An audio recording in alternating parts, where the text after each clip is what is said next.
2, 3 படம்லாம் வேணாம். ஒரு படமே போதும் இவர் யாருன்னு தெரியறதுக்கு. Welcome back cinema Odissi.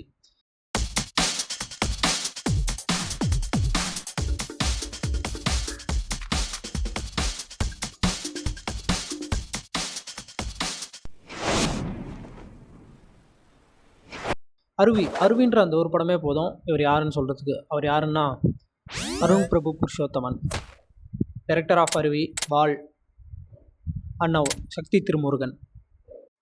3 படமே இந்த சொசைட்டி சிஸ்டம் அதை பற்றி பேசுகிற ஒரு படம். Like a political satire. மொதல் படம் டெபியூ படம் அருவி.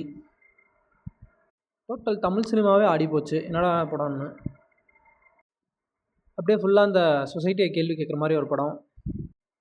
அடுத்த படம் வால் 2021 வந்தது. ஸோ கம்ப்ளீட்டாக அது கொஞ்சம் டிஃப்ரெண்ட்டாக இருக்க மாதிரி இருந்துச்சு. ஆனால் இதுவும் ஒரு கைண்ட் ஆஃப் பாலிட்டிக்ஸ் பேசுன மாதிரி எனக்கு தோணுச்சு.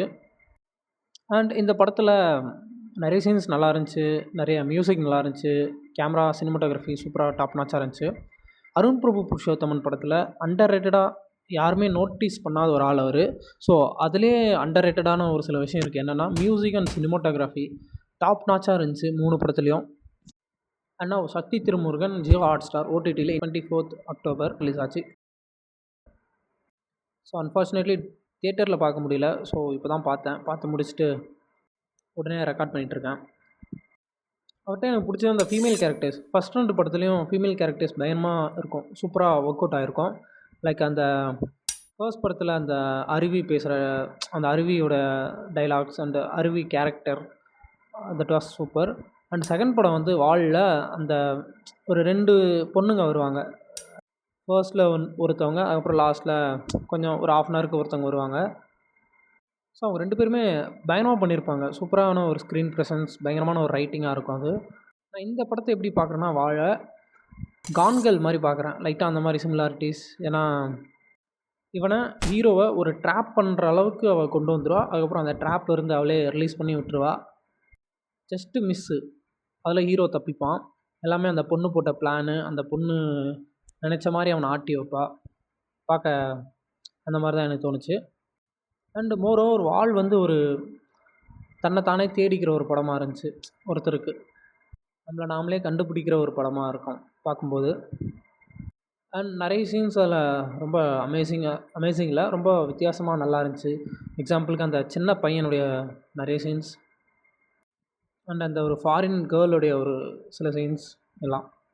அண்ணா இந்த படம் சக்தி திருமுருகன் வந்து எதில் டிஃப்ரெண்ட்டாக தெரியுதுன்னா, எனக்கு எதுலையுமே தெரியல டிஃப்ரெண்ட்டாக. ஆனால் ஏதோ ஒரு ரைட்டிங்கில் ஏதோ சம்திங், ஸ்க்ரீன் ப்ளேயில் ஏதோ ரொம்ப நல்லா மேஜிக்காக இருந்த மாதிரி இருந்துச்சு. லைக் ஸ்க்ரீன் ப்ரெசன்ஸ், அந்த ஃபஸ்ட் ஹாஃபு ஃபாஸ்ட்டாக போனது, அந்த ஒரு இன்டெலிஜென்ட்டான ஒரு ப்ளே பண்ணது, ஹீரோவுக்கு ஒரு இன்டெலிஜென்ட் ரோல் கொடுத்தது, நிறைய அந்த கேலி பண்ணுற மாதிரி இருந்துச்சு சிஸ்டத்தை. இதில் அஃப்கோர்ஸ் இதில் நிறைய அந்த வெளிப்படையாகவே சொன்ன மாதிரி இருந்துச்சு. ஒரு சில பேர் அப்படியே நம்ம அதில் டீப் டைவ் பண்ணி போவேன்னா ஜஸ்ட் அப்படியே சொல்கிறேன். நிறைய வெளிப்படையாகவே பேசுகிற மாதிரி இருந்துச்சு ஒரு சில விஷயத்த. எனக்கு அப்படி தான் தோணுச்சு. அண்டு சில இடங்களில் சென்சாரும் பண்ணியிருந்தாங்க. மேபி நிறைய கட்டும் பண்ணியிருக்கலாம். ஓடிடியில் வந்தது யாருக்கு தெரியும், தியேட்டரில் பார்த்துருந்தா தெரிஞ்சிருக்கும். இந்த மாதிரி படம் எடுக்கலாம் ஒரு சில கட்ஸ் வேணும். இந்த மாதிரி தைரியமாக எடுக்கலாம், கட்ஸ் வேணும். இந்த படத்தில் என்டையர் மியூசிக்கும் சூப்பராக இருந்துச்சு, ரொம்ப நல்லா இருந்துச்சு. விஜய் ஆண்டனி தான் நினைக்கிறேன், ரொம்ப நல்லா இருந்துச்சு மியூசிக். இந்த படத்துக்கு நான் லெட்டர் பாக்ஸ் ரேட்டிங் எவ்வளோ கொடுப்பேன்னா 4 தான் கொடுத்துருக்கேன். நீங்கள் எவ்வளோ கொடுப்பீங்கன்னு கமெண்ட்ஸில் சொல்லுங்கள். அதே மாதிரி என் லெட்டர் பாக்ஸ் லிங்க்கு கீழே கொடுக்குறேன், போய்ட்டு பாருங்கள். தேங்க்ஸ் ஃபார் வாட்சிங். இந்த மாதிரி நிறைய கண்டென்ட்க்கு நம்ம பேஜை ஃபாலோ பண்ணிக்கோங்க. இந்த மாதிரி அருண் பிரபுக்கே தனியாக ஒரு வீடியோ போடலான்னு இருக்கேன், அது கொஞ்சம் லென்த்தியாக போடலான்னு இருக்கேன். So keep support me. Thank you.